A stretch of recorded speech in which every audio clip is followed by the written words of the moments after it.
আসসালামু আলাইকুম, কেমন আছেন সবাই? আশা করি সকলে ভালো আছেন। বুটস্ট্র্যাপের নতুন এই পর্বে আপনাদেরকে স্বাগতম। আজকের এই পর্বে আমরা শিখব হচ্ছে বুটস্ট্র্যাপ রিবুট নিয়ে। রিবুট হচ্ছে বুটস্ট্র্যাপের সাথে ডিফল্টের মধ্যে তফাৎ কী আছে। তো আমরা ওয়েবসাইটে ব্যবহৃত সাধারণত যেই এলিমেন্টসগুলো হয় তার মধ্যে ডিফল্টস এবং বুটস্ট্র্যাপ ইউজের ডিফারেন্সটা আপনাদের মাঝে তুলে ধরার চেষ্টা করব। তো দেরি না করে চলুন শুরু করা যাক। আমরা কোড এডিটরে যাব অ্যান্ড আমরা এখান থেকে নতুন আরেকটা ফাইল তৈরি করব আমাদের মেইন ফোল্ডারে। এটা হচ্ছে অ্যাড নিউ ফাইল এবং এটা জাস্ট একটা নাম দিলাম হচ্ছে home.html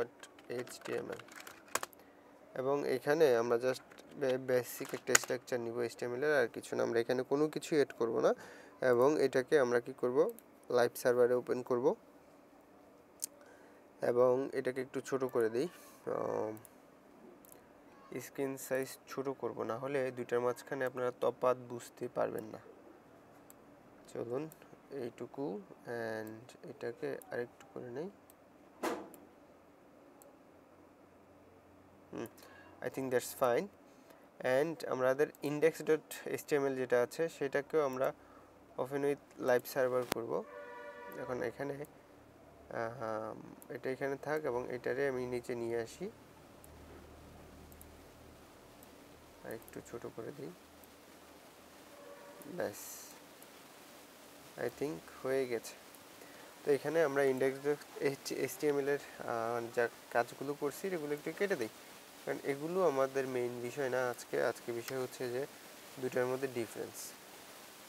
তো আমরা প্রথমত ওয়েবসাইটে যেটা করে থাকি, যে এলিমেন্টসগুলো ব্যবহার করি সেটা হচ্ছে এইচ হেডিং, মানে H1 থেকে H6, দেন প্যারাগ্রাফ ট্যাক্সগুলো, তারপরে হচ্ছে লিঙ্ক ব্যবহার করি, তারপরে হচ্ছে ULLI ব্যবহার করি, মানে লিস্ট আকারে কোনো তথ্য দেখানোর জন্য টেবিল ব্যবহার করি, তারপরে হচ্ছে ফর্ম ব্যবহার করি, এইসব বিষয়গুলো। তো আমরা প্রথমত যেটা নেই, যেটার দিকে বেশি ফোকাস করি সেটা হচ্ছে টাইটেলটা, মানে হেডিংটা।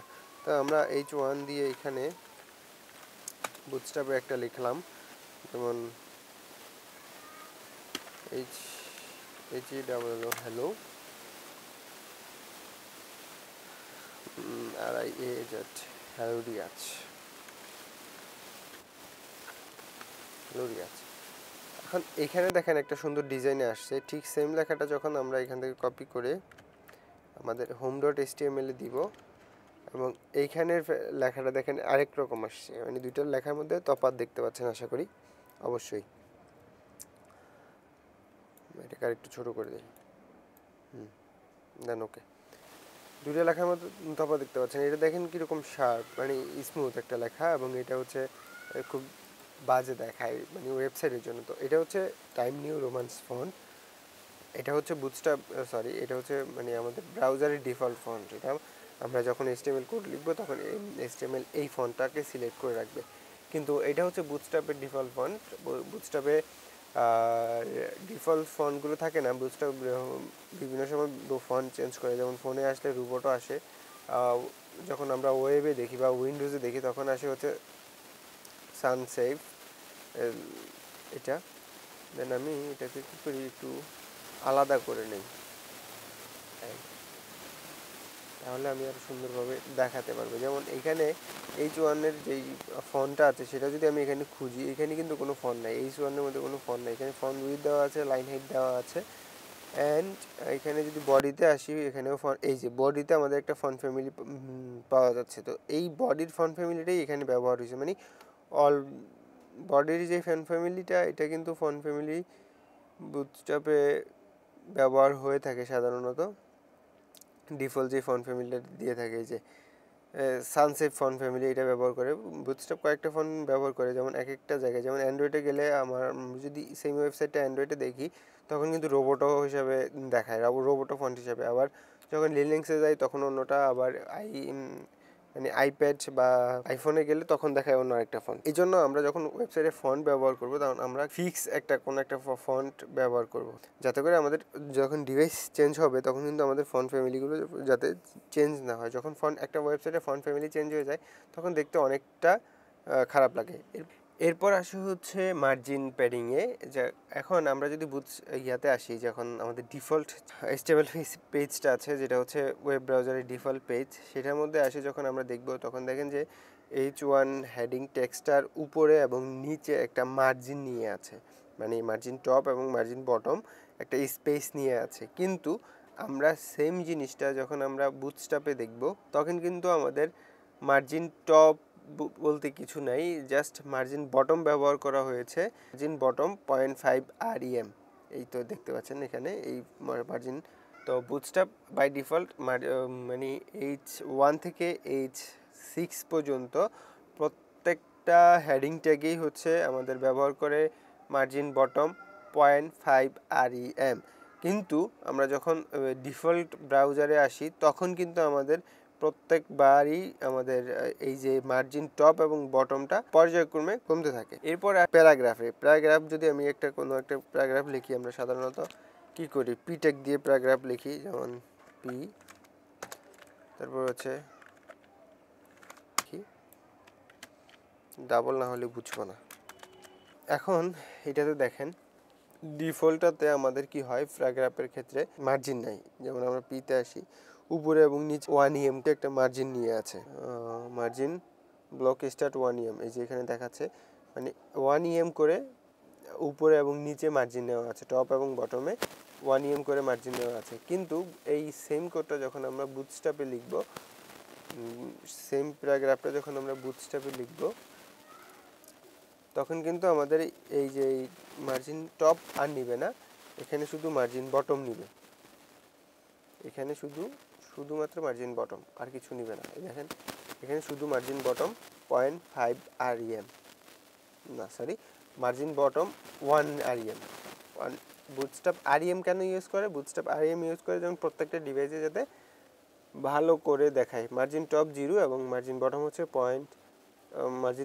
1 REM, যাতে করে এই 1 REM মার্জিন বটম ব্যবহার করা হয় কেন? কারণ যাতে করে প্রত্যেকটা প্যারাগ্রাফ লেখা হয় আলাদা আলাদা প্যারা করে, যাতে করে লেখাটা পড়তে সুবিধা হয়। এখন এই একটা প্যারার মাঝখান থেকে আরেকটা প্যারা যদি গ্যাপ না থাকে, তখন কিন্তু ইউজার পড়ে মজা পাবে না। এবং এখানে দেখেন ফন্টটা অলরেডি চেঞ্জ, ঠিক আছে, টেক্সটের ফন্ট অলরেডি চেঞ্জ। এখানে দেখেন কীরকম, এখানে অন্যরকম। আবার এখানে বুটস্ট্র্যাপের আপনারা ইতিমধ্যে জেনে থাকবেন যে Bootstrap by default 1 REM font size এবং মার্জিনও 1 REM ব্যবহার করে। আবার এখানে একটা লাইন হেডও দেওয়া হয়েছে প্রত্যেকটা লাইনের নিচে করে, যাতে করে লেখাগুলো পড়তে এবং বুঝতে সুবিধা হয়। এবং এখানে কিন্তু লাইন হেড নাই, তাতে লেখাগুলো একটু হিজিবিজি দেখায়। এরপরে আসি, আমরা যদি ULLI-তে আসি, মানে লিস্ট স্টাইলগুলোতে আসি, আমরা এগুলোকে কেটে দেই, তাহলে আমরা বুঝতে পারবো।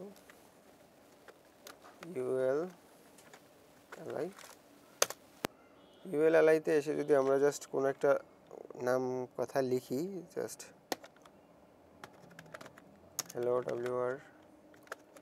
ওয়ার্ল্ড, এটাকে আমরা জাস্ট কয়েকবার কপি করি, 3 টাইম আর 4 টাইম, 2 3 4। এখন এটার মাঝখানে দেখেন আরেকটা নেই, এটা তো সেমভাবে কাজ করে, আমরা ইন্সপেক্ট এলিমেন্টে করি, কিন্তু এটাতেও UL-এও মার্জিন টপ নাই, মার্জিন বটম ব্যবহার করে প্রত্যেকটা একটা UL থেকে আরেকটা UL মার্জিন টপ মানে মার্জিন বটম ব্যবহার করে, সেটা হচ্ছে 1 REM মার্জিন বটম। কিন্তু আমরা যদি সেম কোডটা ডিফল্টভাবে আসি, তখন কিন্তু আমাদের মার্জিন এবং মার্জিন বটম এবং টপ বটম ব্যবহার করে দুইটা সেম জায়গায় আসি, এবং দেখতে পাবেন যে আমাদের এটা কিন্তু মার্জিন টপ এবং বটম ব্যবহার করছে, এবং দুইটা UL-এর মাঝখানে ওভারল্যাপিং হয়ে আছে, মানে একটা আরেকটার জায়গা দখল করে বসে আছে। ঠিক সেমভাবে OL যেটা হচ্ছে অর্ডার লিস্ট, এবং এটা হচ্ছে আনঅর্ডার লিস্ট UL, সবগুলাই সেমভাবে কাজ করে। আবার বুটস্ট্র্যাপের ফর্ম ডিজাইনটা একরকম, আবার ডিফল্ট ফর্ম ডিজাইনটা আরেক রকম। তো বুটস্ট্র্যাপের ফর্ম ডিজাইনটা কীরকম হয় আমি দেখাই আপনাদের। এগুলো আমি কেটে দিয়ে আমি ফর্ম লিখি জাস্ট একটা। এটা হচ্ছে ডিফল্ট ফর্ম লেখার স্টাইল। এখন এই লেখাটাই দেখেন এখানে এই লেখাগুলো কীরকম আসছে, এইটার ইনপুট টাইপটা কীরকম আসছে, ইনপুট বক্সটা, এই লেখাটা যখন আমি বুটস্ট্র্যাপে ব্যবহার করব, তখন এটা কিন্তু দেখবেন যে ডিফারেন্ট। দেখেন সেম কোড সেম জিনিস এখানে আসছে, যখন আমরা আমাদের স্ক্রিন সাইজটা ছোট, আবার আমি যদি স্ক্রিন সাইজটা একটু বড় করি, যত বড় করব এই ইনপুট বক্সটা কিন্তু একদম রেসপন্সিভ, যত বড় করব তত বড় হবে, যত ছোট করব তত ছোট হবে, কিন্তু এখানে তা নয়। আবার এখানে হচ্ছে ইমেল অ্যাড্রেসটা লেখা হচ্ছে উপরে, ডেস্কটপের ইনপুট বক্সটা হচ্ছে নিচে, কিন্তু এখানে দেখেন পাশাপাশি চলে আসছে, মানে ডিফল্ট ডিজাইনটা হচ্ছে এরকম, আর বুটস্ট্র্যাপের ডিজাইনটা হচ্ছে এরকম। এখানে ইনপুট বক্সের বর্ডারটাও একটু হালকা হালকা কালার, স্পষ্ট না, দেখতে অনেকটা সুন্দর লাগে, কিন্তু এখানে অনেকটা গাঢ় কালার, আবার একটা হবার ইফেক্ট আছে। সো এটা হচ্ছে ফর্মের ডিফারেন্স। তো আমরা যখন প্র্যাকটিক্যালি এগুলো ব্যবহার করব তখন আরও এগুলো সম্বন্ধে আরও ভালোভাবে জানবো। সো আজকে আমরা দেখলাম যে HTML ডিফল্ট ডিজাইন এবং বুটস্ট্র্যাপের ডিজাইনের মধ্যে কী ধরনের ডিফারেন্স থাকে। এটার মধ্যে আমরা জানতে পারলাম যে এর মধ্যে ডিফারেন্স থাকে হচ্ছে ফন্ট ফ্যামিলির, ফন্ট সাইজ অ্যান্ড মার্জিন এবং সাম ডিজাইন, এইসব ডিফারেন্স থাকে। সো আশা করি ভিডিওটি আপনাদের কাজে এসেছে। যদি ভিডিওটি ভালো লেগে থাকে লাইক করবেন, আর যদি ভালো না লাগে অবশ্যই কমেন্টে জানিয়ে দিবেন কেন ভিডিওটি ভালো লাগেনি।